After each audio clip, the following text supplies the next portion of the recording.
Bueno, buenas tardes a todos. En nombre de las autoridades del Colegio de Escribanos, les doy la bienvenida a este nuevo ciclo de las capacitaciones virtuales. En esta oportunidad, con la disertación de nuestro querido amigo, prestigioso jurista, Gabriel Ventura. Muchísimas gracias, Gabriel, por acompañarnos hoy nuevamente en estos ciclos de capacitación. Al contrario, soy yo el agradecido. ¿Se escucha bien? Perfectamente, Gabriel. En esta oportunidad, el escribano Ventura nos ilustrará sobre los títulos de donación a la luz de las nuevas reformas del Código Civil y Comercial de la Nación aprobadas últimamente por el Congreso de la Nación. Les pido por favor a todos los presentes que silencien sus micrófonos, así nos aprestamos a escucharlo a Gabriel. Y bueno, Gabriel, todos te conocen, creo que no hace falta mucha presentación, más que por mi parte presentarte como una persona siempre predispuesta a acompañarnos, a ilustrarnos, a capacitarnos, tan necesario para el notariado hoy y siempre. Gabriel, te cedo la palabra y desde ya me pido disculpas porque tengo que retirarme unos minutos antes, seguramente de que finalice tu disertación. Dejo en nombre del Consejo Directivo del Colegio a la escribana Soledad Sima para que haga el cierre luego bueno, y por ahí dé la palabra a quienes quieran hacer alguna consulta. Muchas gracias, Gabriel. Y gracias a No, al todos por estar contrario. presentes. Gracias a la autoridad del colegio. También agradecemos obviamente la presencia del espectador, sin cuya participación sería totalmente vana la idea de compartir algunas ideas, ¿no? Yo más que nada lo que más deseo remarcar del tema que nos hemos propuesto hoy sobre todo es recibirlo con una gran alegría. Hasta tenía pensado invocar al mío Cid, el poema del mío Cid, y decir albricias, Álvaro Fáñez, porque realmente el momento que estamos viviendo a partir de la modificación que se efectúa a 4 normas del Código Civil y Comercial, estamos, diría yo, marcando o protagonizando una verdadera bisagra en torno a la seguridad jurídica inmobiliaria, que se había visto seriamente comprometida desde el desgraciado, malhadado, falto de responsabilidad pronunciamiento del año 1912, donde con un fallo plenario, Scari contra Pietranera, lograron eliminar prácticamente, si no los títulos de donación, por lo menos la tranquilidad y el buen sueño de muchos escribanos que hacíamos donaciones. Esta reciente reforma, en ese sentido, marca un hito fundamental. Pensemos que todos nos hemos formado con la sombra o el fantasma de las donaciones, y a partir de la entrada en vigencia de esta maravillosa reforma, vuelve a marcar el valor, tener el valor que sin lugar a dudas, en nuestra opinión, quiso Vélez para los títulos de donación, y por una mala interpretación y un plenario muy desacertado, donde se pretendió fijar reglas generales partiendo del caso particular. Ya vamos a analizar muy brevemente este plenario para que ustedes vean a qué nos referimos, que se llegó a eliminar prácticamente, como bien decía, el voto de la minoría del doctor Helguera, Federico Helguera. Dijo: lo que estamos resolviendo aquí, si participamos de la idea de que realmente el título de donación planteado en cuestión fuera realmente observable, expresión tan de moda hoy, significará la muerte de las donaciones como acto jurídico válido traslativo. Y realmente así ocurrió. Hoy en día vamos a tener la tranquilidad, yo creo que los escribanos vamos a estar más tranquilos, vamos a dormir en paz, sabiendo que ni necesitamos hacer simulaciones, ni hacemos correr riesgos a aquellos sujetos que hayan adquirido por donación, puesto que este contrato, tal como decía Vélez, ha sido un contrato que ha transmitido válidamente el dominio, y el donatario ha podido disponer libremente y con toda justeza de su derecho, sin que pueda objetarse el derecho del transmitente. En verdad, la donación siempre, no solo por este motivo, ha tenido una existencia, yo diría, estigmática. Remarquemos que los títulos de donación no solo en materia de reducción y de colación, han sido objetos de una mirada peyorativa, sino también respecto de la teoría del heredero aparente. Recordarán ustedes el viejo 3410, el Código de Vélez, modificado con la reforma, pero mantenido en lo sustancial, aludía a que el heredero que hubiese obtenido declaratorias de herederos a su favor y hubiese transmitido a un tercero, si ese tercero era de buena fe y a título oneroso de la norma, no sería repetible, no sería perseguible por parte de algunos de los herederos que podrían haber sido ignorados en el pronunciamiento judicial. Dicho sea de paso, es uno de los motivos por el cual es ineludible tener a la vista ese verdadero título legitimante, no habilitante, sino legitimante, que significa la declaratoria de heredero. El que no está allí se embromó, como decíamos en la escondida. El que no se escondió se embromó. El que no aparece en el auto declaratoria no va a tener ningún derecho a reclamar de un tercero. Siempre que hubiera buena fe, y Andomat aparece una y otra vez, tanto en el Código de Vélez como en el nuevo Código Civil y Comercial, siempre que hubiera habido, obviamente, buena fe. Si no había buena fe, no, ninguno de estos principios se podía aplicar. Pero lo que nos interesa es el requisito de la onerosidad. En el famoso fraude pauliano, cuando una persona enajena a los fines de quedarse en insolvencia, si el acto por el cual se quedaba en insolvencia era a título gratuito, expresamente el artículo 967 del Código de Vélez decía que no necesitaba probar el concilius fraudis, es decir, no hacía falta allí acreditar que el acto había sido planeado entre comprador y vendedor expresamente para quedarse en insolvencia. Otro tanto dice el nuevo código en el 340, pero siempre se aclara cuando el acto es a título gratuito. Si el acto es oneroso, el fraude o el concilium fraudis tiene que ser acabadamente probado. También aparecía el requisito de la onerosidad para que pudiera funcionar este saneamiento por transmisiones sucesivas, en el famoso artículo 1051 que tanto hizo discutir la doctrina respecto al tercer adquirente de buena fe a título oneroso, que quedaba saneado su título y que se mantiene hoy con alguna perfección, si me permite la expresión, en el artículo 392. Y la perfección radica en que pone como único recaudo que la transmisión haya provenido del verdadero titular. Es decir, cuando la unidad es absoluta, la firma es apócrifa, o no hubiese participado el dominio, no hay forma de convalidar o de subsanar ese título por más adquisiciones sucesivas a título oneroso que se pudieran producir. También vemos la peyoratividad con la que se mira a las donaciones en el ámbito de las cosas muebles. Recordemos que el Vélez había previsto el famoso principio nacido del Código francés en materia de muebles, la posesión vale título. En fe de meuble, la posesión vaut titre, decían los franceses, en el viejo 2279. Ahora se cambió también el Código francés, así que ya no sabemos tampoco las normas francesas, porque se modificó en el año 2016 y 2017, y los artículos han ido para otros números, tal como nos ha ocurrido a nosotros en el 2015. Pero subsiste la norma, y subsiste la norma también en el Código Argentino, en el artículo 1895, donde expresamente se dice que no va a ser perseguible a que la posesión vale título, pero va a exigir después, en el 2260, que la adquisición haya sido a título oneroso.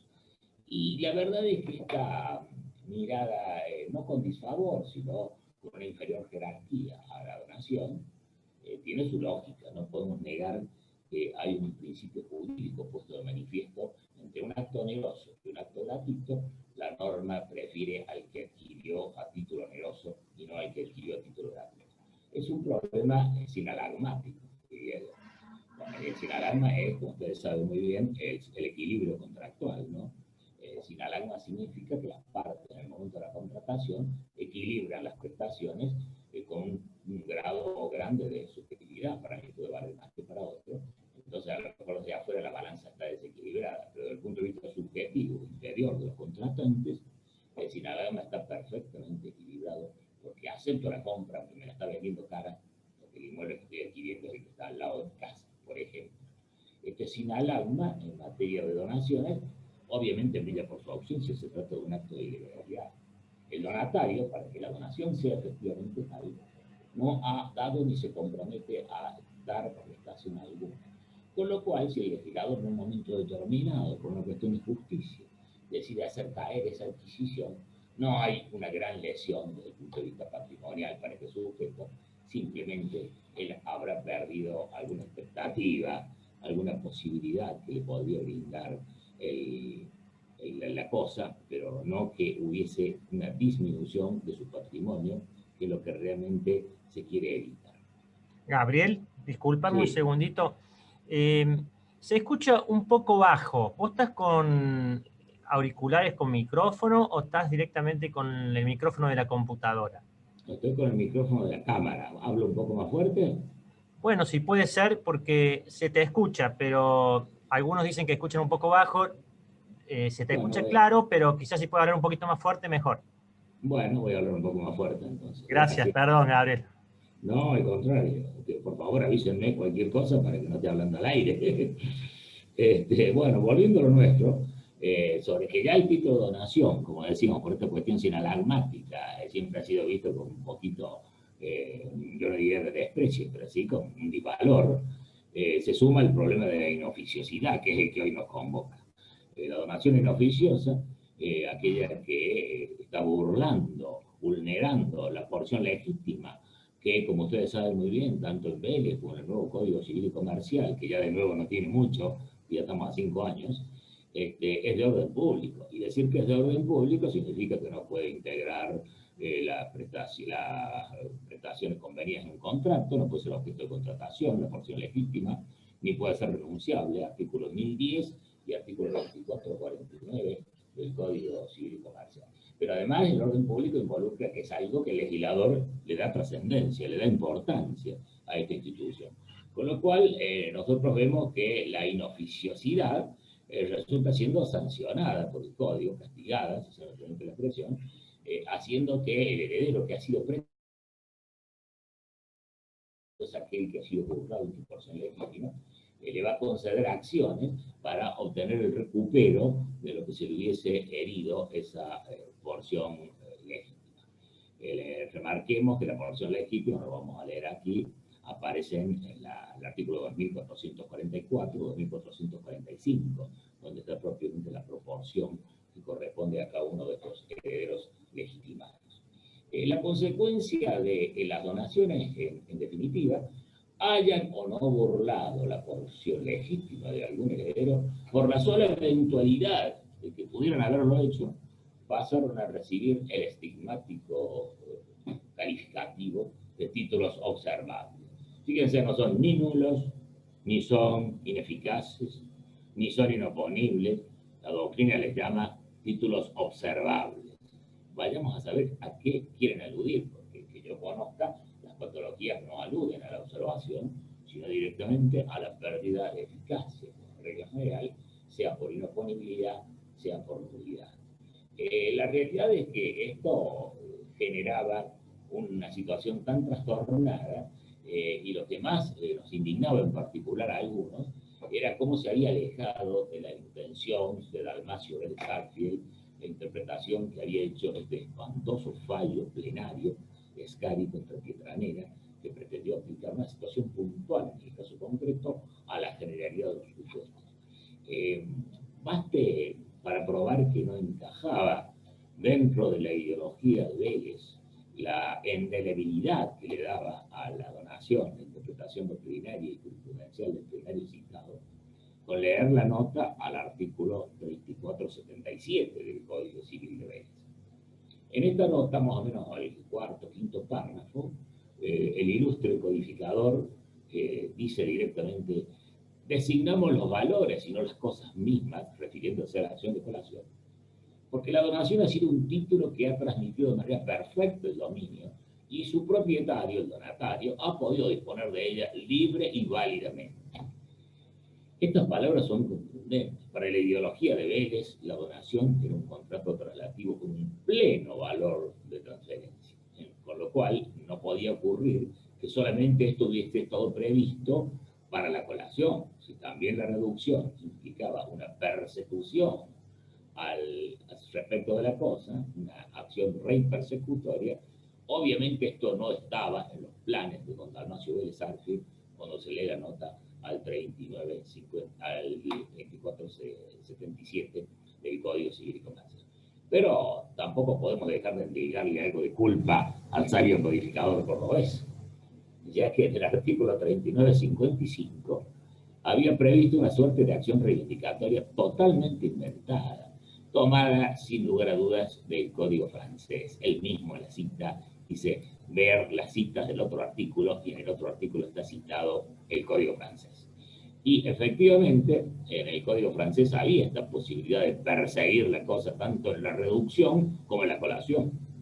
Entonces, cuando él explica en la nota al 3477, decimos los valores y no las cosas, como dicen los franceses, es obvio que él adopta una actitud crítica frente a la norma francesa, que pretende perseguir la cosa misma, retirarla de manos de quien se encuentra y recuperarla el heredero que hubiera sido pretendido. Esto obviamente no estaba en el esquema de Vélez.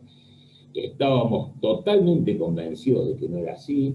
No éramos muchos, algunos escribanos por conveniencias, otros por conveniencias para poder estar tranquilos, lo que es muy importante, otros por una cuestión académica.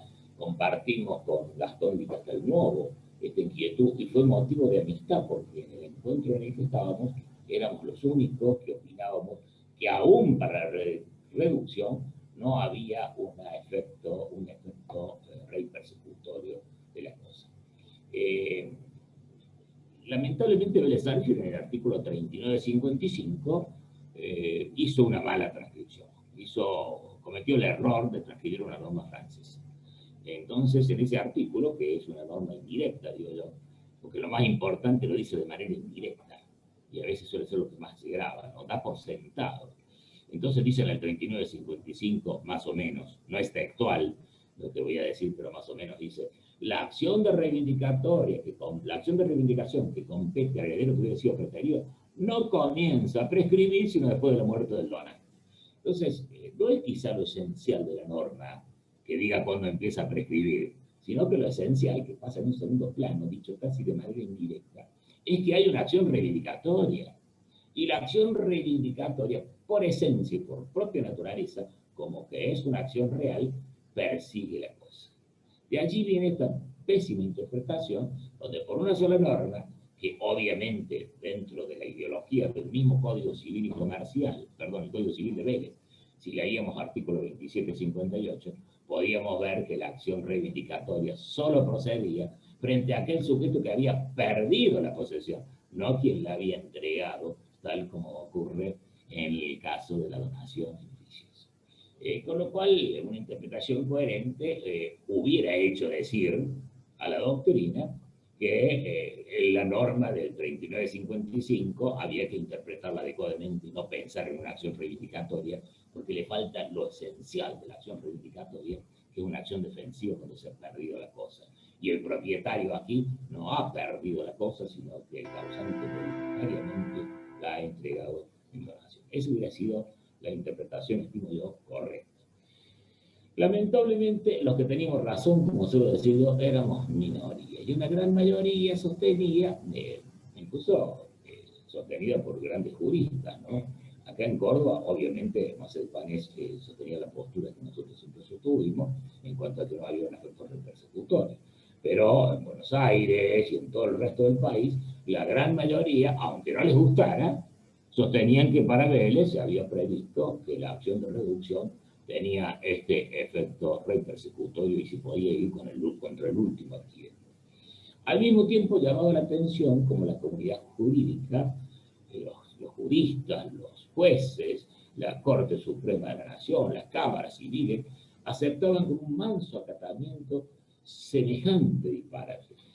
Quizás los que más se quejaban eran un poco los escribanos, en parte por la conveniencia de que hablábamos recién, y otra parte los que integrábamos, digamos, claustros académicos, no sabíamos cómo explicar esta situación de una donación que por haber herido la porción legítima de orden público terminaba destruyendo el orden público que también tienen los derechos reales, y una adquisición perfectamente hecha, lesionando la seguridad jurídica, obstaculizando el tráfico, lesionando la seguridad dinámica y la estática, la seguridad del crédito y, en definitiva, haciendo retroceder la economía del pueblo, porque nada peor que la riqueza trabada, que la riqueza que no se incluye.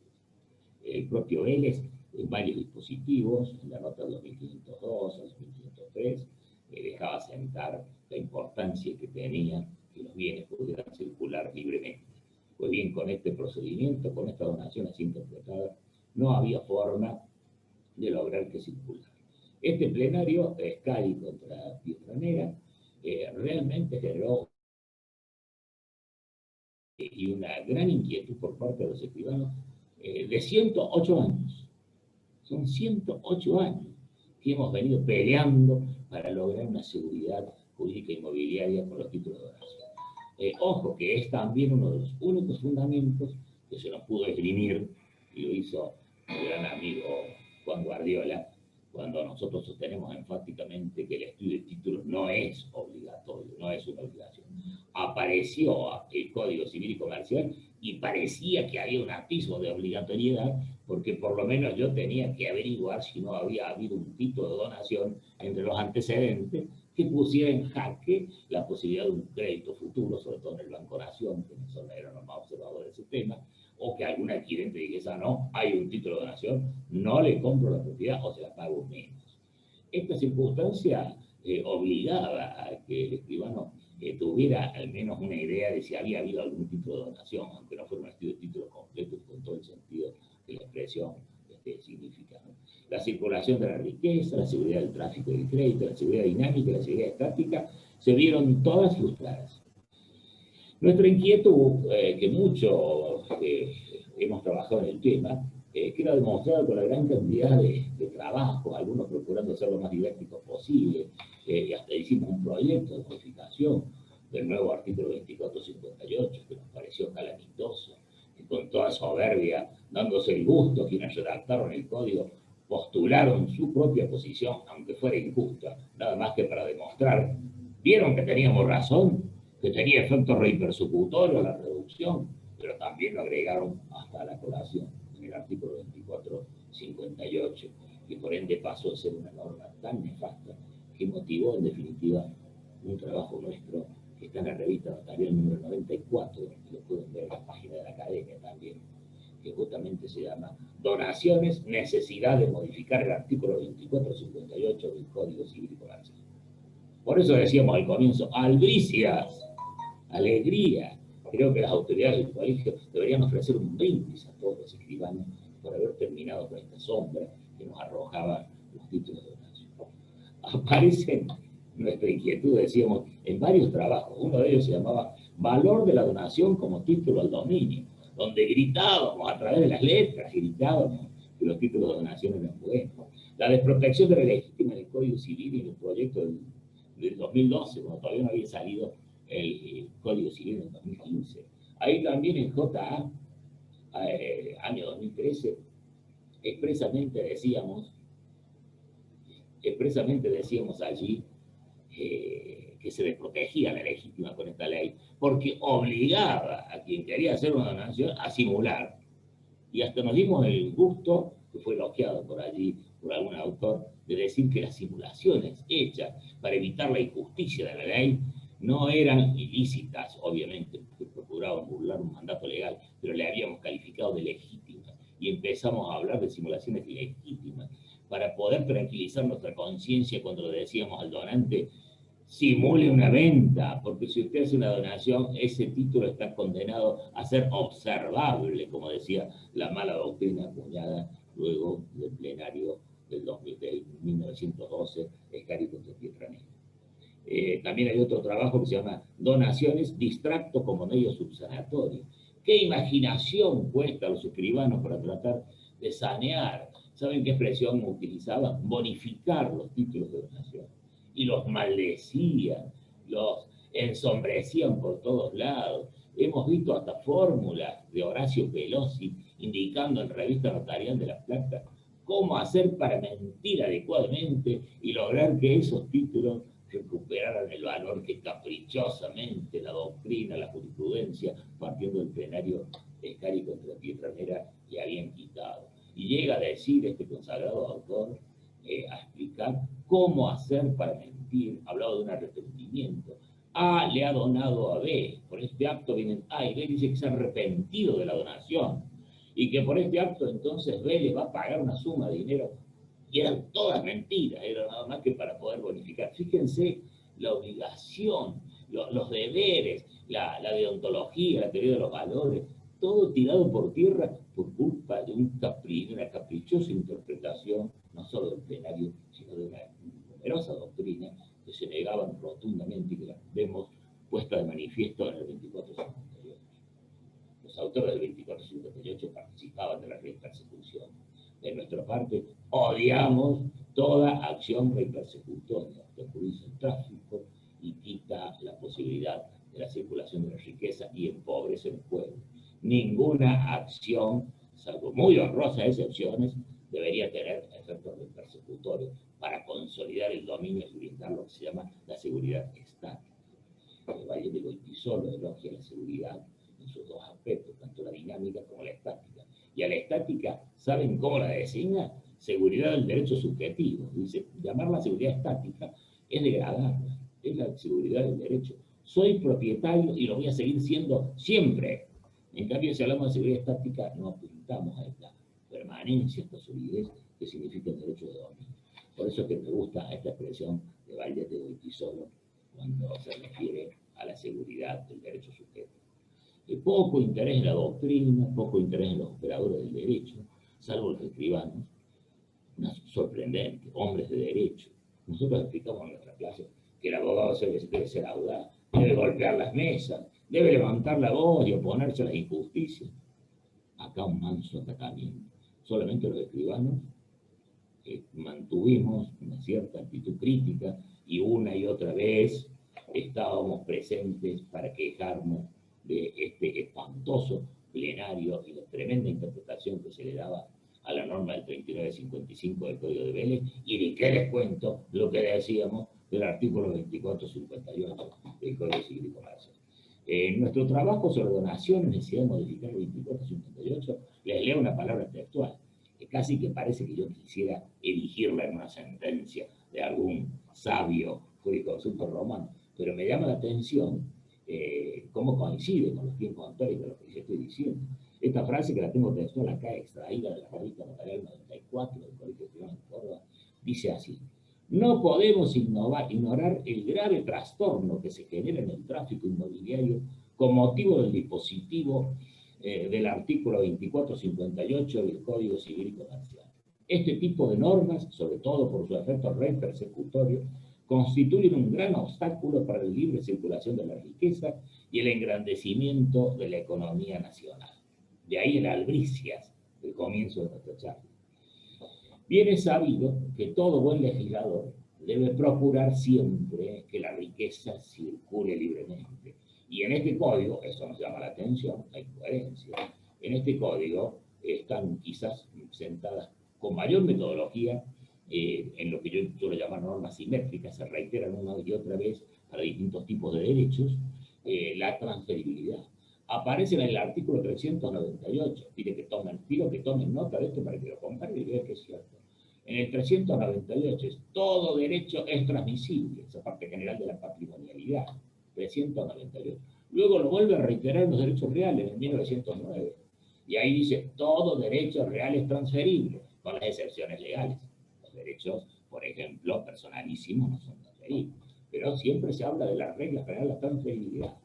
Y luego aparece, por si esto fuera poco, como dicen los entendedores, en el colectivo, en el 1616, en materia de derechos personales, cuando habla de las secciones de derechos, dice, todo derecho puede cederse. O sea, que hay una coherencia total dentro aún del mismo Código Civil y Comercial de la necesidad de que la riqueza circule.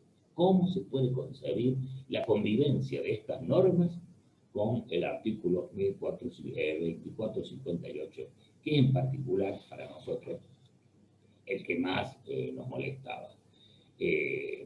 Ya lo decía el doctor Federico La Higuera, la voz cantante de la minoría en el plenario al que nos estamos refiriendo. Esta voz cantante decía, van a desaparecer los títulos de donación. Y efectivamente, hay varios que se han puesto a recorrer históricamente protocolos del año 1912 y los posteriores, y han visto que luego de 1912 prácticamente habían desaparecido las donaciones de esos protocolos. Es bastante triste la situación y cómo con un cierto egoísmo la doctrina se había dividido entre quienes opinaban que para Vélez tenía efecto rey persecutorio y los que teníamos razón, como suelo decir yo, que opinábamos que ni aún para Vélez tenía efecto rey persecutorio, había sido un desliz cuando en el artículo 39-55 había previsto que era una acción reivindicatoria. No lo advirtió porque lo tomó de la norma francesa. El mismo abajo, y van a ver que dice que eso está en el Código Civil francés. Ahora, la parte curiosa es que cuando sale el nuevo código, a cambio de bregar por la justicia, lo que hicieron quienes estaban encargados de su redacción y quienes influyeron en su redacción, fue darse el gusto de decir, ¿vieron que teníamos razón? ¿Que tenía efectos reinpersecutorios? No, lo que vemos es que la tosudez de la doctrina hizo que se arrastrara aquel error interpretativo al 2458. Hasta el título del 2458 es ofensivo. El título del 2458 del Código Civil y Comercial dice acción reinpersecutoria, como para que no quede ninguna duda, y nos taparon la boca a quienes sosteníamos que no tenía la reinpersecución esta acción. A cambio de mejorar el sistema anterior, lo empeoraron hasta lo infinito porque le quitaron hasta la posible duda que hacía que, en mi caso particular, yo a la gente ni siquiera le informara de las donaciones, y si me preguntaban, yo decía, la donación es un título como cualquier otro, el donatario puede disponer de su derecho, transcribiendo mentalmente la nota al 3477 de don Dalmacio Pérez Ángel. Por eso, la norma recién sancionada en materia de colación, artículo 2386, cambia la expresión reducción por colación. Si yo les leo la nueva norma, que aquí la tengo directamente de lo que se envió a diputados, gracias a tener un exdiputado que ha sido exalumno, que es el diputado Juan Bruje. A él le llamé y le dije, por favor, mándame el orden del día para estar en contacto directo con el texto oficial. Y el artículo 2386 nos dice, ahora sí, la donación hecha a un descendiente o al cónyuge cuyo valor excede la suma de la porción disponible más la porción legítima del donatario, aunque haya dispensa de la colación o mejora, está sujeta a colación, debiendo compensarse la diferencia en dinero. La única modificación introducida al 2386 es reemplazar la reducción que sigue teniendo efectos reinpersecutorios. Bronca me da que lo siga teniendo, pero ya van a ver que viene acá acotada que está ese efecto reinpersecutorio en la acción de reducción en el artículo 2457 y 2458. Es decir, que la única modificación que hace el 2386 es cambiar la palabra reducción por colación. Ya la doctrina venía aceptando pacíficamente que en materia de colación no había efecto reinpersecutorio, dado que el propio Vélez, en el 2477, que hemos citado tantas veces, los valores recibidos, el heredero debía reintegrar, colacionar los valores recibidos en vida del difunto. Al hablar de valores quedaban excluidas las cosas, sino solamente el valor de las cosas, con lo cual se notaba claramente, más que la reducción, que no había allí un efecto reinpersecutorio.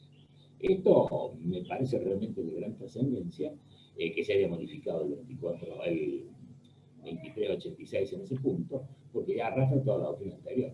Para la acción de colación, ninguna doctrina sostenía la posibilidad de ir en contra, buscando las cosas, o sea, perseguir las cosas, sino que siempre iba a los valores. Me perdonan un instante que voy a cerrar una puerta.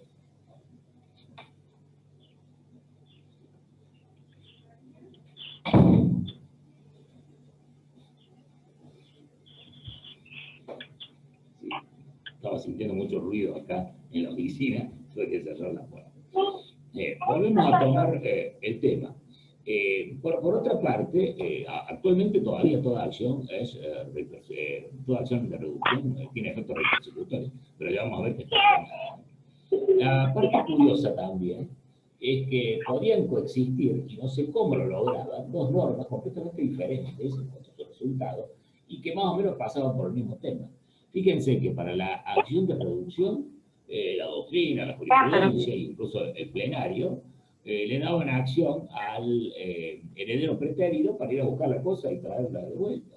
Y sin embargo, cuando el heredero no hubiera sido preterido, sino que directamente hubiese sido ignorado por completo la teoría del heredero aparente del artículo 2315 del Código Civil y Comercial, automáticamente perdía todo si el tercer adquirente era de buena fe y a título oneroso. Si el tercer adquirente era de buena fe y a título oneroso, que hubiese una declaratoria de herederos, que siempre hemos dicho que esta norma es tranquilizadora para los escribanos, solo hecho, por favor, ¿hay algún micrófono abierto ahí? Perdón, Gabriel, por favor, los micrófonos pueden desactivarlos. Hay 2 o 3 micrófonos abiertos. Gracias, Gabriel. O tranquilicen al nene, por lo menos, para que no diga. Bueno, lo cierto es que este 2315 directamente le deja perder todo al heredero. Pierde absolutamente todo, no la porción legítima. Fíjense la diferencia de criterio normativo. En un caso, para defender una porción, sale a buscar al último adquirente, aunque sea de buena fe, a título oneroso, aunque hubiera habido 5 transferencias sucesivas. Y resulta que cuando se lo ignoró por completo al heredero, y se transfirió expresamente, supongamos, el heredero no reconoció que había, no lo declaró como coheredero, porque estaba en Francia, en España, y no se iba ni a enterar, vendió el inmueble y se quedó con todo, con que el escribano haya tenido a la vista la declaratoria de heredero declarando a ese solo e ignorando al otro, porque no se informó que existía el otro. Ese otro perdió absolutamente todo derecho sobre la cosa. Y no es la porción legítima. Se dan cuenta que no puede coexistir estas dos normas, se notaba ahí un desparate. El 2458 dándose de patadas con el artículo 2315. Esto tuvimos oportunidad de expresarlo en la última jornada notaria porque tangencialmente salió el tema y hasta tuvimos a punto de lograr, ahí me apoyó la escribana Lasaña, que se derogara el artículo 2458. No que se derogara, sino que saliera un pronunciamiento en contra del 2458. Después se deshizo un poco y no se me permitió porque en realidad estaba ligeramente fuera del tema la cuestión. Pero esto para demostrar un poco la tremenda inquietud que había en el tema. Lo que me queda a mí concretamente de esto es un odio pertinaz y una persecución sin tregua a toda norma que genere una acción con efectos repersecutorios. Por favor, los asesores de legisladores que lleguen a ser, jamás permitan que una acción, como se estaba procurando con la acción de extinción de dominio también, es algo ahí que tenemos sobre el tapete. Las últimas versiones que yo he visto ya no tienen ese efecto repersecutorio, por lo menos se detienen frente al tercer adquirente de buena fe a título oneroso. Pero el efecto repersecutorio siempre es tremendamente nocivo. El artículo 2457 también fue objeto de una modificación. Por eso decimos, por si fuera poco, que nos modificara el artículo 2386, diciendo que es colación y no reducción la que se genera de un heredero al otro en caso de que hubiese sido vulnerada la legítima. Por si eso fuera poco, todavía en el 2477 se consagra de manera contundente la seguridad jurídica en materia inmobiliaria cuando la norma, se la voy a leer directamente en el original, para no perder el detalle. Dice, derechos reales constituidos por el donatario. La reducción extingue con relación al legitimario, o sea, a su respecto, los derechos reales constituidos por el donatario o por sus sucesores. Sin embargo, ahí está el punto central, no hay que subrayar ese sin embargo. Sin embargo, la reducción declarada por los jueces no afectará la validez de los derechos reales sobre bienes registrables constituidos o transmitidos por el donatario a favor de terceros de buena fe y a título oneroso. Esto es una norma que merece un festejo grande, grande por parte del notario. Yo creo que tendría que haber, y más allá de las bromas que hablamos del brindis y demás, tendría que haber un comunicado importante por parte hasta del Consejo Federal festejando y celebrando la reforma, porque realmente es un avance extraordinario hacia la seguridad jurídica inmobiliaria. Remarquemos que estamos en un sistema continental romanista, donde está el inmueble como cosa importante y las cosas muebles como residuos. Recuerdan el prologio. res mobilis, res vile. La cosa inmueble es la que vale para la tradición latina. Y estaba en jaque, porque son cosas registrables, a causa de estas normas. Este artículo 2457 está extraordinario. En el 2458 nuevo, que sigue pregonando acción rey persecutoria, ya no nos interesa tanto porque hace una salvedad. Entonces, estamos en fiesta. Fíjense cómo dice el 2458. Acción rey persecutor.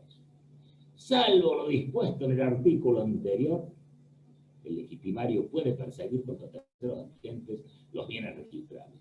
El donatario y el subadquirente demandado, en su caso, pueden desinteresar al legitimario, satisfaciendo en dinero el perjuicio de la cuota legítima. En lo demás sigue igual, pero es en la parte donde dice, salvo lo dispuesto en el artículo anterior, con lo cual también la reducción, miren lo que estamos diciendo, recuerden, que ya la doctrina que se había generalizado a partir del fallo también, a partir del fallo jurisprudencial, de que la colación no tenía efectos persecutorios, claramente lo dice Vélez, pero que la reducción sí lo tenía, partiendo del plenario y varias jurisprudencias posteriores, se había hecho esa distinción. La reducción tiene efectos persecutorios, la colación no tiene efectos persecutorios. Eso intenta mantenerlo y lo mantiene el nuevo código. Me hubiese gustado que lo hubiese eliminado. Nunca una acción personal puede tener efectos persecutorios, pero los efectos persecutorios son típicos de las acciones reales. El jus persequendi, uno de los requisitos básicos de los derechos reales, aparece en el artículo 1886 del Código Civil y Comercial. El jus persequendi, que el derecho real persigue a la cosa, no el valor de la cosa. Pero la acción de reducción es una acción personal, no es una acción real. Jamás puede perseguir la cosa. Pero no pidamos tanto.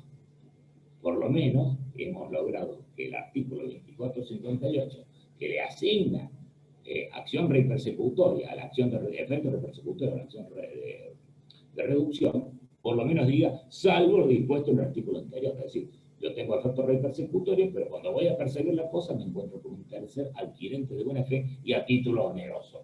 En definitiva, estoy aplicando el famoso artículo 392 del Código Civil y Comercial, que dice que la nulidad del acto hace caer todos los actos posteriores, salvo al tercer adquirente de buena fe y a título oneroso. Por eso hablamos de la nulidad como el acto casi perfecto frente a la gratuidad, que sería la parte dañina de la situación. Nos hubiera gustado también que la reforma hubiese completado el tema eliminando el título del artículo 2459, que está mal puesto, porque no hay una acción, una prescripción adquisitiva en el 2459. Remarquemos que el 2459 lo que dice es que pasados 10 años desde que el heredero posee o un tercero posee, la acción de reducción habría prescrito, al que ha poseído la cosa durante 10 años, es como si tuviese un justo título, incluso se aplica en 1901, que se refiere a justo título.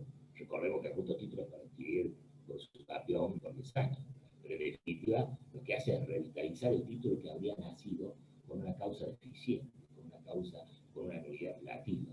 La idea del justo título es sanear el título mismo, no hacer adquirir el honor. Entonces dice que se va a operar la prescripción a los 10 años.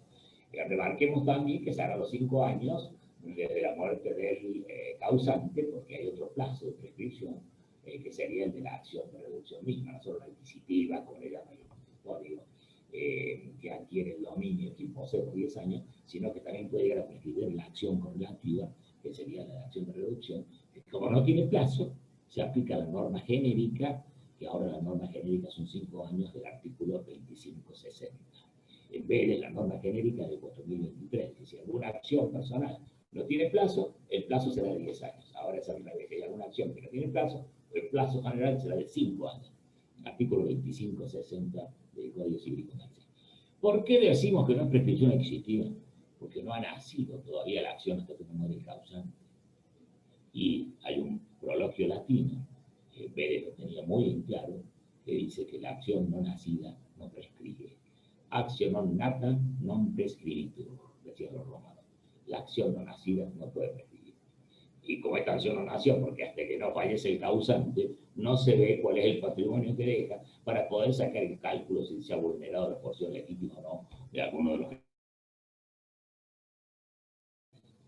Nosotros teníamos nuestro propio proyecto, que incluso fue remitido al Consejo Federal, porque se formó toda una comisión para analizar el supuesto. Pero nosotros solamente tocábamos el artículo 2458, solo a los fines ilustrativos, y porque hace un aporte, la propuesta nuestra que aparece también en la reforma recientemente sancionada, le hago lectura de la modificación del artículo 2458.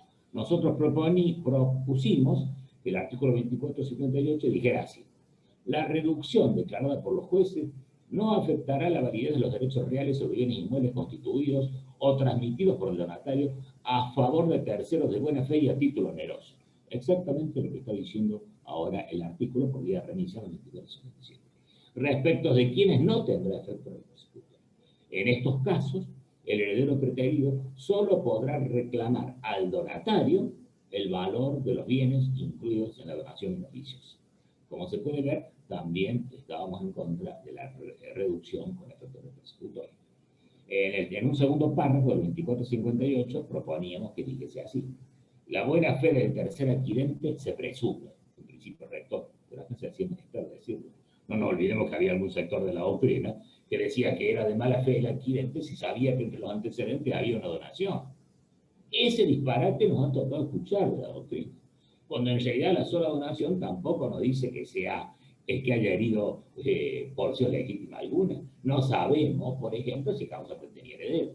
No sabemos si tenía un patrimonio suficiente como para que esa donación hubiese herido porción legítima de alguno. Ya, llegar a presumir que hay mala fe por el solo hecho de que hay donación era un disparate de acá a China, pero había doctrina que lo decía. Por eso nosotros proponíamos que la norma expresamente sacara esa mala interpretación, ese desconocimiento de principios generales del derecho civil, donde la regla general es que todos somos buenos y somos capaces, porque es un derecho de la normalidad.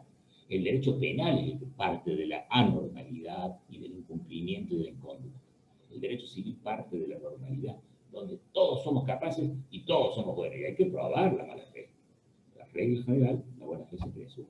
Entonces, por eso el segundo párrafo de nuestra propuesta decía así: la buena fe del tercer adquirente se presume, y solo se considerará de mala fe al tercer adquirente a título oneroso cuando haya conocido la inoficiosidad de la donación al momento de la adquisición. Y como si eso fuera poco, todavía agregamos al final así: la sola existencia de una donación entre los antecedentes dominiales del bien adquirido no lo hace de mala fe. Esto aparece en el artículo 2459, que era el que yo quería leerles al final, porque la presunción de buena fe y la no destrucción de la buena fe, por más que supiera que había una donación, aparece recién en el 2459.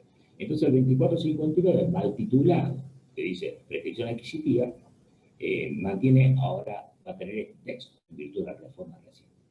En cualquier caso, la acción de reducción no procederá contra el donatario ni contra el subadquirente que han poseído la cosa donada durante 10 años computados desde la adquisición de la posesión.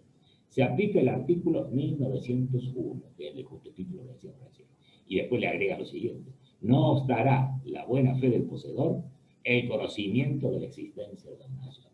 Acá la buena fe del poseedor está en concomitancia con el 1901, que la norma, remarquemos, exige justo título y buena fe.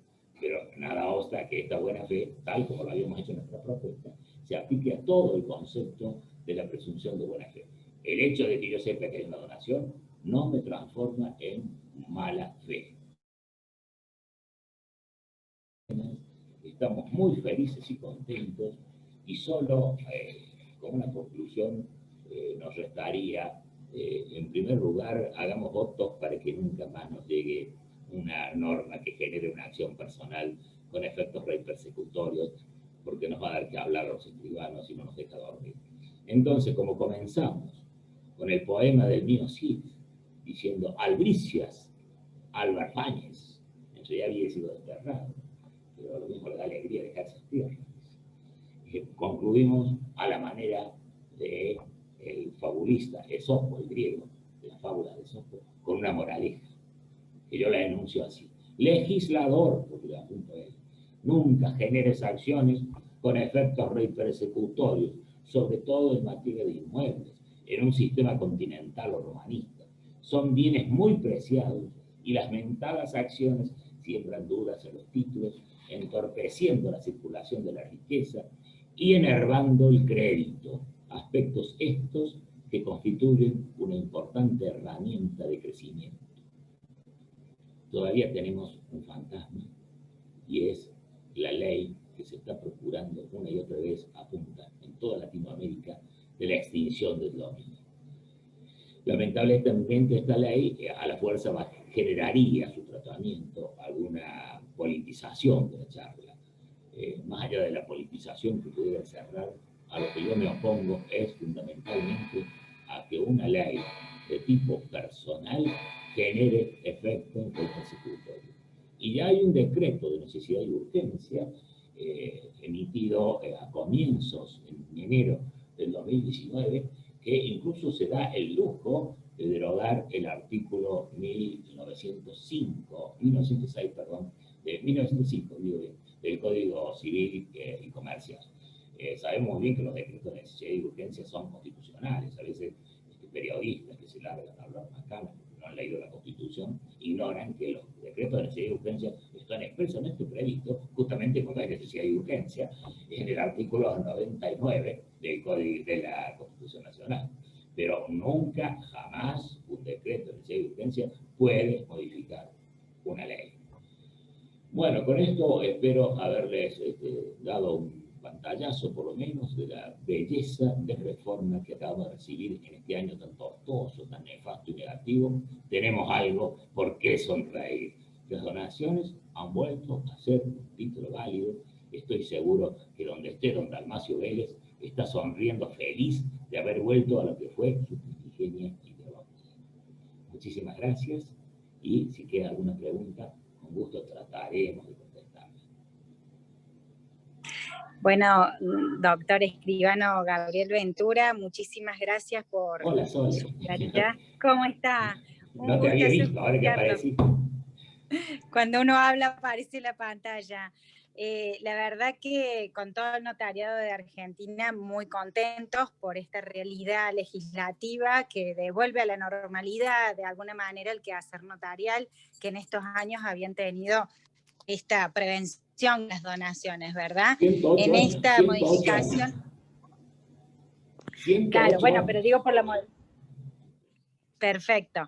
Digo que esta modificación lograda lo fue por el trabajo, y no solo de todos los que aportaron, como usted, que hizo estas propuestas al Consejo, sino que hubo muchos colegas trabajando para que esto resultara en este sentido. Me parece que es el reflejo del trabajo conjunto, que como siempre, el trabajo entre todos, el trabajo de los escribanos que entre todos ha dado el mejor de los frutos. Creo que esto es algo por lo que sí coincido, Gabriel, nos podemos sentir orgullosos, porque evidentemente es algo que nos ha interesado personalmente al notariado. A lo mejor la comunidad entera no sé si lo llegó a ver con esta claridad, no sé si lo llegó a percibir, salvo el que se encontró en esa situación de tener que donar, y con estas advertencias que, bueno, generaron muchísimo ruido, y me alegro mucho, igual que todos, que esto esté modificado.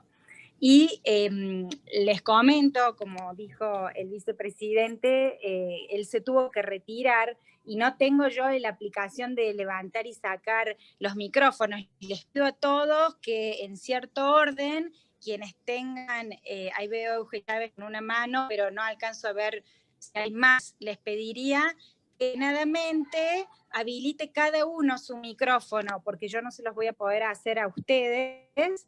Entonces, para las preguntas, a cada uno que active el micrófono y empecemos con vos, porque es la única que veo. Muchas gracias. Hola, escribano, buenas tardes. Gracias, Sole. Buenas. ¿Se me escucha? Sí, yo escucho. Ah, bueno. Perfecto, Eugenio. Listo. Perfecto. Escribano, le hago una consultita. Usted dijo que en la modificación del 2459, que se mantiene el título del artículo que dice prescripción adquisitiva, comparto su argumento de por qué no es prescripción adquisitiva. ¿Y qué figura sería la que se prevé ahí en ese 2459? Bueno, a mí me terminó de convencer justamente tu marido, el doctor Bono, cuando aduce que se trata de una caducidad. Es evidente Eso que le es iba. una caducidad. Tenía Pero no, miedo de no, tirarse la caducidad porque pensé que era una burrada. no, el primer autor a quien yo le escuché la teoría de la caducidad es Bono. A mí siempre me gusta elogiar a los autores nuestros, soy medio chauvinista en eso. Y a Bono fue el primero que le escuché hablar de caducidad. Después hay otros que le han choreado la idea, diría yo, porque lo dicen sin hacer la cita que estamos haciendo en este momento, ¿no? A mí no me cabe duda que se trata de una caducidad. Pero no aparecía muy fácil al comienzo. Aparte frente al título de la norma, ¿no? Seguro. No Bueno, sé si muchas queda. gracias. Sí, No, está al perfecto, contrario, está al perfecto. contrario. Gracias. Sí, gracias.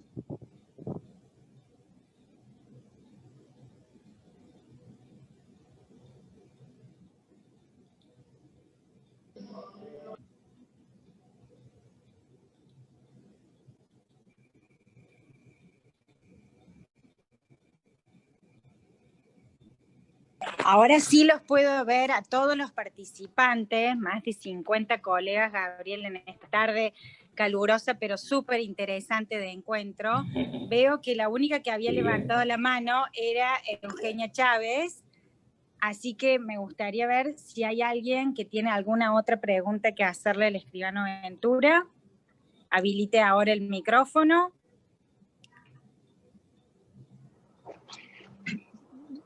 Gabriel, buenas tardes. Arturo. Arturo Guardia Penfold, de Carlos Paz. ¿Cómo te va? Sí, ¿cómo andas? Muy bien, un gusto. Yo voy manejando, pero quiero aprovechar, ya que más que Qué todo quería peligro. escuchar. No, tengo los auriculares, manos libres, así que mejor, presto Bueno, mucha atención y voy despacito. Pero básicamente prefiero aprovechar justamente tu tiempo y que te has puesto a explicarnos con claridad meridiana en la reforma. Y aprovecho entonces más bien, en vez de ir a algo, si se quiere, con profundidad científica, en la práctica, ya que hablamos de las instrumentaciones, las donaciones, que yo las vengo realizando y las vengo autorizando, pero siempre con esta aclaración, bueno, de que con el código de Vélez había ciertas interpretaciones, con el Código Civil y Comercial podían interpretarse de manera distinta, teniendo en cuenta las donaciones si eran herederos forzosos o no eran herederos forzosos, y las distinciones que se hacían también, bueno, que alguna doctrina, las donaciones de padres a hijos, previa a la entrada en vigencia del Código Civil y Comercial, los entendían como títulos perfectos, pero por ejemplo no de hijos a padres o por supuesto donaciones a terceros. Con esta reforma, que por supuesto, insisto, como te decía, voy manejando y aprovecho tu tiempo, ¿ves algún cuestionamiento, alguna distinción que tengamos que hacer como escribanos con estas vicisitudes que se podrían generar teniendo en cuenta esta reforma? Tendríamos que celebrar y hacer hincapié en las donaciones de herederos forzosos, pero no a terceros. Prefiero preguntarte y que me desburres. Como dijo Eugenia recién, iba a tener una burrada y para mí, sin dudas, era una caducidad, así que celebro haberlo escuchado, no lo había escuchado nunca antes, pero estaba convencido de que también era una caducidad bueno, lo que se planteaba. Así que la norma del 2458 es bastante clara. Mantiene un efecto repersecutorio, pero siempre, tal como en la colación, hace la salvedad respecto del tercer adquirente de buena fe y a título oneroso.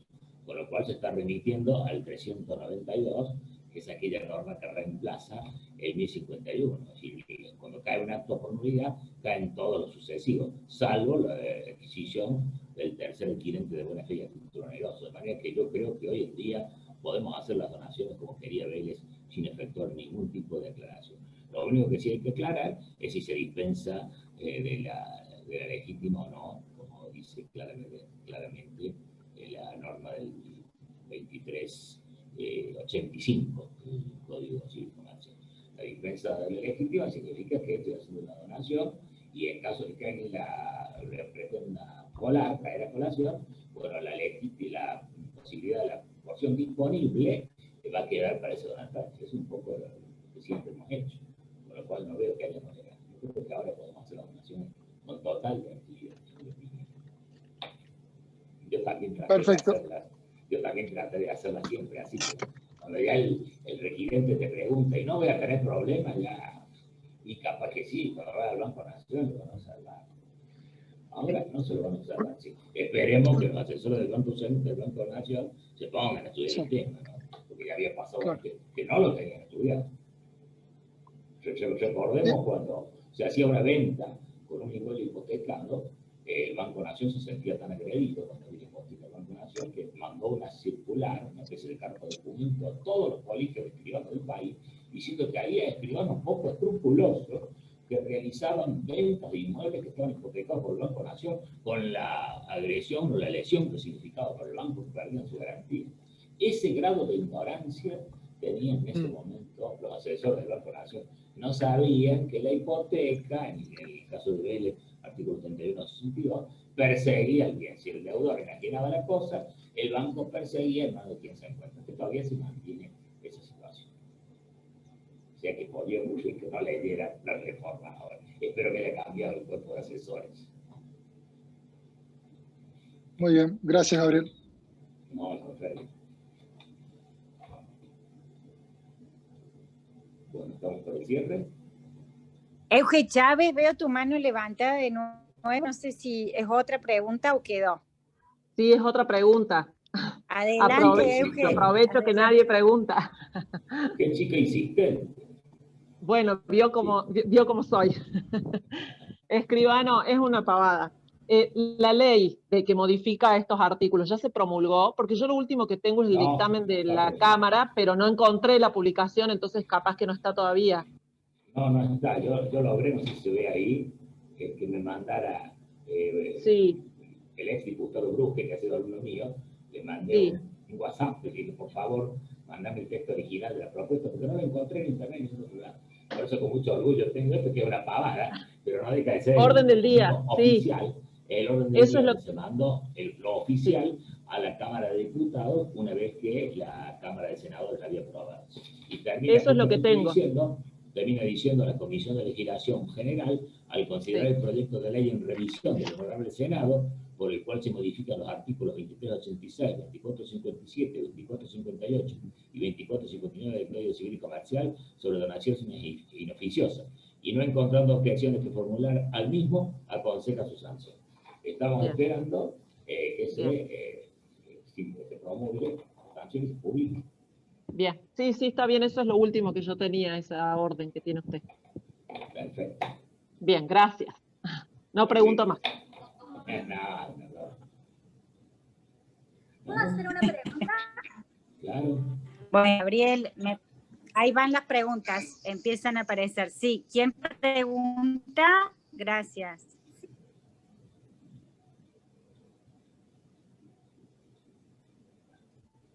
Escribana, por favor, su nombre y su pregunta. Sí, habilita tu micrófono y decinos tu nombre y tu pregunta, no hay ningún problema, y me parece. Te veo, Janina Dalmazo. Hola, sí, Janina. Sí. Hola, ¿cómo estás? Una pregunta, escribano. ¿Esta reforma va a beneficiar a las donaciones hechas con anterioridad a la reforma? Claro, por supuesto, se aplica el artículo 7. Toda situación ya consolidada, conforme a la norma transitoria, se le aplica la ley actual. De manera que la donación que se hizo antes del Código Civil y Comercial incluso, queda consolidada por la nueva ley. Se le es aplicable a la nueva ley. Lo mismo pasa con los usufructos, los sustitutos con anterioridad son hoy transferibles, y lo mismo pasó con esa desafortunada interpretación de que las ofertas de donación no podían aceptarse hoy porque tenían que estar en vida el donante donatario, con lo que no estamos de acuerdo, pero se hizo una aplicación a rajatabla de la norma transitoria del artículo 7. O sea que la respuesta a tu pregunta es sí, se aplica a toda donación hoy existente, no solo la hecha en el Código Civil y Comercial antes de esta reforma, sino también las hechas durante la vigencia del Código de Leyes. Muchas gracias.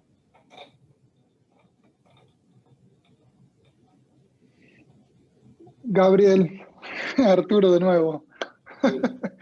Sí. Aprovecho por una pregunta que alguna vez me hicieron y la verdad que no. Aprovecho el momento. Bueno, recuerdas que también las instrumentaciones de este tipo de donaciones, sobre todo cuando eran varios herederos legitimarios, y la conveniencia de hacerlos comparecer a la escritura, a los efectos de que, bueno, expresen si fueron debidamente compensados, sin hablar de renunciar a una acción que no tienen en este momento. Por supuesto, porque había estas interpretaciones en cuanto a la forma de redactar la suerte de bonificación. No quiero tomar términos porque la idea no es politizar, sino concretamente la pregunta apunta a cuando hay varios herederos legitimarios y justamente quiere donar a uno de ellos, por supuesto, y como tiene mayor patrimonio, ya evaluar de que no están violentando la legítima de los restantes, y comparecen simplemente para manifestar que fueron debidamente compensados algunos, y si hay alguno que no comparece, pero por el simple hecho, porque la causal por la cual no puede comparecer es porque una persona con una sentencia justamente que conllevó a que ya tuviera el desaparamiento de sus bienes porque es una condena a más de 3 años de prisión, ¿no? Ese derecho a colacionar, yo sé que tal vez me estoy yendo un poquito de tema, pero ese derecho a colacionar o, bueno, a iniciar una acción de reducción, ¿cómo queda con una persona que tiene una condena, por decir, de 20 años o una condena mayor de 3 años que genera ese desaporamiento de los bienes? Ese título, al margen de esta reforma, ¿no? ¿Tiene algún tipo de objeción? Me imagino una persona A que le dona a B, ¿no?, uno de los hijos, y tiene 2 hijos más que comparecen a la escritura y un último hijo que no comparece porque justamente está condenado a más de 3 años de prisión y genera un desaporamiento de sus bienes. Me gustaría saber tu postura. Alguna vez me lo supieron preguntar y aprovecho realmente el tiempo que nadie estaba preguntando. La respuesta que se impone es previa, si está capacitado o no para manifestar su voluntad, porque lo cierto es que, como se trata de una norma de orden público, en la que se exige el respeto de las porciones legítimas, es decir, el 24, 44 y siguientes, sí, coetáneamente o por lógica, el sistema las transforma en irrenunciables. sí. Se aplica acá es la regla de Papiniano, ¿no? Papiniano es el que decía ius publicum privatorum pactis non potest, que aparece en el artículo 12 del Código Civil y Comercial. Las normas de orden público no pueden ser alteradas por pactos particulares. De manera que tanto valor tiene que haya declarado este sujeto que esté incapaz que no haya declarado, porque aún la declaración de quienes comparecieron y dijeron que habían recibido valores semejantes y que por ende no tenían absolutamente ningún reclamo que hacer, carece de toda validez, porque todo lo que importe pactar sobre la herencia, artículo 1010 del Código Civil y Comercial, y la irrenunciabilidad de la legítima, artículo 2449 del Código Civil y Comercial, hace que lo declare o no sirva para nada. Y hubo un fallo muy lindo, que yo lo tenemos anotado, lo puedes ver en la página de la Academia, está publicado en el Nuevo Derecho Civil de la Universidad Católica, si no me equivoco, que se llama la renuncia a la colación en las frecuentes fórmulas notariales. Y después, entre paréntesis, como una pregunta, dice, desheredación consentida, porque el hecho de que comparezcan los herederos y declaren que se le ha dado una participación con anterioridad, que se le ha dado dinero, que se le ha comprado otros bienes, no tiene ninguna validez, porque el mismo sujeto que lo ha dicho, a pesar de que está yendo en contra de sus propios actos, ¿no? Porque hubo un fallo allá un año, década del 70, que dijo que no podía ir en contra de sus propios actos. Se había comparecido al acto y en ese mismo momento dijo que no lesionaba su porción legítima. ¿Cómo puede después venir y decirlo? Pues justamente porque es de orden público.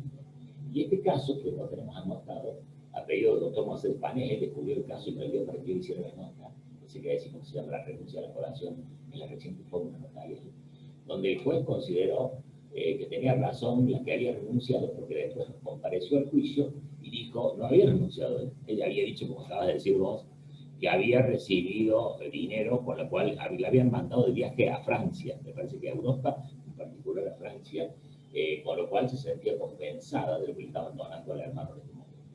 La chica probó no solo que no se le había hecho el viaje, sino que el padre era un autoritario que le había obligado a declarar eso en la escritura. Y el juez hizo lugar y la donación fue volada justamente porque se probó que la chica lo había dicho, y sobre todo lo que hizo hincapié la Cámara es que no se podía renunciar a la donación.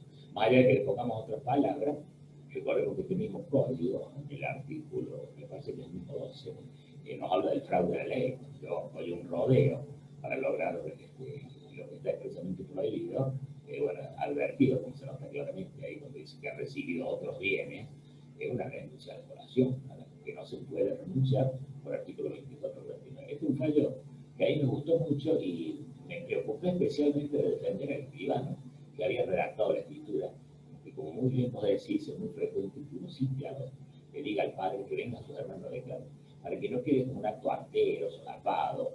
Me parece que familiarmente conviene, y al mismo tiempo, solo decir, tienen que ser muy caraduras de haber sido citados, haber declarado que están de acuerdo y después decir que no están de acuerdo.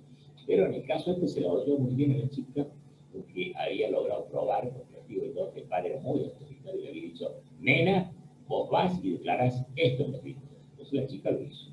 Y se amparó en el orden público, artículo 12, e hizo caer el acto. Por eso que te digo que pueda o no pueda comparecer alguno por ser incapaz, como en el caso artículo 12 del Código Penal, procesado y condenado penalmente, esté incapacitado, obviamente no puede comparecer el acto. Pero eso además no le quita la posibilidad de que lo pueda hacer a alguien que lo represente. ¿Existe entonces la posibilidad de que alguien lo represente, digamos, en la escritura al condenado? Sí, no, y en este caso lo que le queda es una acción de colación. Claro, le queda una acción de colación. Claro. Gracias, Gabriel.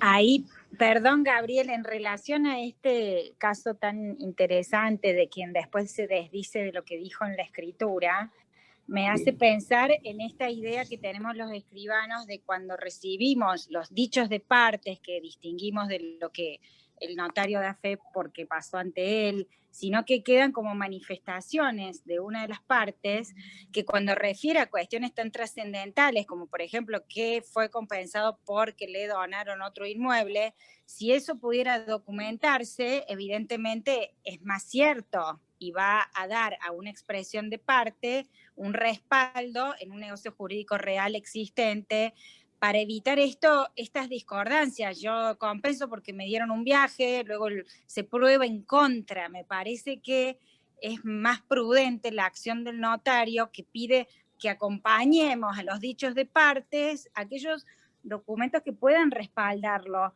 A veces pareciera que nosotros somos los plomazos del negocio o los que queremos encontrarle, digamos, o exceso de formalismo. Y yo en realidad pienso que no se trata de eso, y que no es que estamos de curiosos preguntando o pidiendo documentación. Me parece que está el celo del ejercicio funcional en decir cada renglón tiene un efecto, cada palabra que yo digo va a tener o no una eficacia que es la que buscamos. Entonces, ahí me parece que es nuestro rol el de a lo mejor sobreponernos un poco a esta visión de la sociedad en que el escribano es la persona que pide cosas que a nadie le interesa. En realidad nos interesa a nosotros como engranaje constructor, porque creo que es el rol de la seguridad jurídica que tienen nuestros documentos. Si solo fuera un papel que es un poquito más grueso que el resto y va un sellito ahí, bueno, perdemos inmensamente el poder que nos inviste justamente el ser notarios públicos. Creo que ahí, fortaleciendo el rol que tenemos, que a veces puede ser con estos pedidos un poco que a la gente los sorprende, si nosotros pudiéramos traducir el porqué de lo que hacemos y la gente lo entendiera, me parece que justamente contribuimos a la búsqueda de paz en nuestra sociedad hoy por hoy tan conflictiva por todos los frentes. Así es. De todas maneras, siempre le queda la posibilidad de probarlo, ¿no? Aunque no lo haya acreditado ante el notario. Planteado el asunto, sí, efectivamente, le doné esto. Lo que pasa es que a veces estas donaciones suelen ser, para evitar el doble acto, el padre le da la plata, a veces no se declara el origen del dinero, ahora sí, por la UIF y la AFIP, Claro. es un poco más claro. Pero antes directamente le da a la nena el dinero y lleva y lo compra. Si no queda acreditado fehacientemente que fue una donación. Pero está muy bien lo que vos decís. Creo que hay que tratar de reagrupar todos los elementos probatorios para dar más solidez al título. Que no se atrevan siquiera a cuestionarlo. Nosotros solemos decir, el título notarial tiene que estar redactado con tal firmeza, con tal solidez, que nadie se atreva a cuestionarlo. Eso es lo ideal, una buena técnica. Está muy apropiado lo que está diciendo. Bueno, a los colegas yo les consulto si hay alguien más que tenga interés por una pregunta particular o levantar la mano para, activar el micrófono, decir algo referido a la conversación que hemos tenido hoy, a esta interesante charla. Digamos que sería el momento, porque ya vamos cerca de 1:30, para también liberar al escribano Ventura de esta tarde tan interesante para todos, pero que bueno, probablemente también hay otros planes. Yo diría que si no tenemos más preguntas, por supuesto, Gabriela, agradecer profundamente, porque no solamente, como siempre digo, es un lujo escucharte, también es muy divertido escucharte. Realmente es como que uno lo disfruta, estas capacitaciones, cuando tenemos docentes como vos, con tu nivel y con esas anécdotas, pequeña poesía que viene por allá, o bueno, eso que también nos hace realmente encontrarnos en esta esfera humana que tenemos.